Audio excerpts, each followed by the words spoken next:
పశ్చిమ గోదావరి జిల్లా దెందులూరు ఎమ్మెల్యే ప్రభుత్వ విప్ చింతమనేని ప్రభాకర్పై దెందులూరు పోలీస్ స్టేషన్లో కేసు నమోదైంది. Devarapalli police station ASI J Paparao ఇచ్చిన ఫిర్యాదు మేరకు 323, 353, 506 సెక్షన్ల కింద చింతమనేనిపై కేసు నమోదైంది.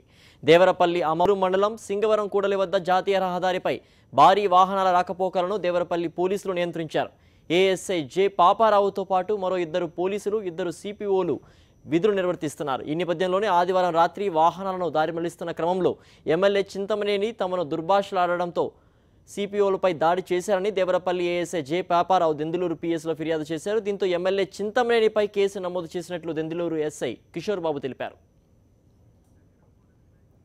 దీనిపై మరింత సమాచారం మా కరెస్పాండెంట్ వినాయక్ అందిస్తారు. వినాయక్, చెప్పండి, ప్రభుత్వ విప్పుగా ఎంతో డిసిప్లినరీగా వ్యవహరించాల్సినటువంటి దెందులూరు ఎమ్మెల్యే చింతమనేని ప్రభాకర్ పదే గాడి తప్పుతున్నారు. అలాగే అధికారులపై దుర్భాషలాడుతూ అదే తంతు కొనసాగిస్తున్నారు. దీనికి సంబంధించి పూర్తి వివరాలేంటి వినాయక్? ప్రభుత్వం దెందులూరు ఎమ్మెల్యే చింతమనేని ప్రభాకర్ మీద దెందులూరు పోలీస్ స్టేషన్ లో కేసు నమోదైంది. Devarapalli police station ASI J Paparao ఈ రోజు ఉదయాన్ని ఇచ్చిన ఫిర్యాదు మేరకు 72/17గా దెందులూరు పోలీసులు కేసు నమోదు చేయడం జరిగింది. అదేవిధంగా తమ విధులకు ఆటంకం కలిగించారని ఈ ఫిర్యాదులో పేర్కోవడంతో ఆ ఫిర్యాదు మేరకు ఐపీసీ సెక్షన్ 323, 353, 506 సెక్షన్ కింద ఎమ్మెల్యే చింతమనేని ప్రభాకర్ మీద కేసు నమోదు చేయడం జరిగింది.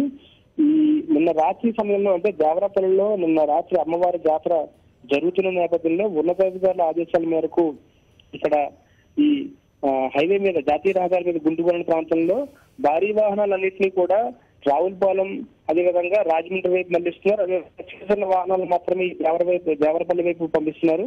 ఈ నేపథ్యంలోనే ఈ సింగవరం కూడలి వద్ద జాతీయ రహదారి మీద వాహనాల రాకపోకలను మళ్లిస్తున్న నేపథ్యంలోనే ఒక్కసారిగా చింతమనేని ప్రభాకర్ ఆ ప్రాంతానికి వచ్చినట్లుగా ఫిర్యాదులు వచ్చి రాగానే తమను విమర్శించడం, అదేవిధంగా తమ మీద దౌర్జన్యం దిగారు, తమను కొట్టారంటూ కూడా వారు ఆ ఫిర్యాదులు పేర్కోవడం జరిగింది. తాము విధుల్లో ఉన్నామంటూ ఆ ఏఎస్ఐ చెప్పడం జరిగింది. ఏఎస్ఐతో పాటు మరి 2 పోలీసులు, 2 సిపిఓలు కూడా రాత్రి సమయంలో అక్కడ విధులు నిర్వహిస్తున్నారు. ఆ సమయంలో వాహనాలు తమ మీద మమ్మల్ని అకారణంగా దూషించి దుర్భాషలాడటంతో పాటు దౌర్జన్యం చేశారని వారు ఫిర్యాదులు పెడుతున్నారు. దీంతో ఈ ఫిర్యాదు మేరకు ఎమ్మెల్యే మీద కేసు నమోదు చేసినట్టుగా ఇక్కడ దెందులూరు పోలీసులు చెప్తున్న పరిస్థితి ఉంది.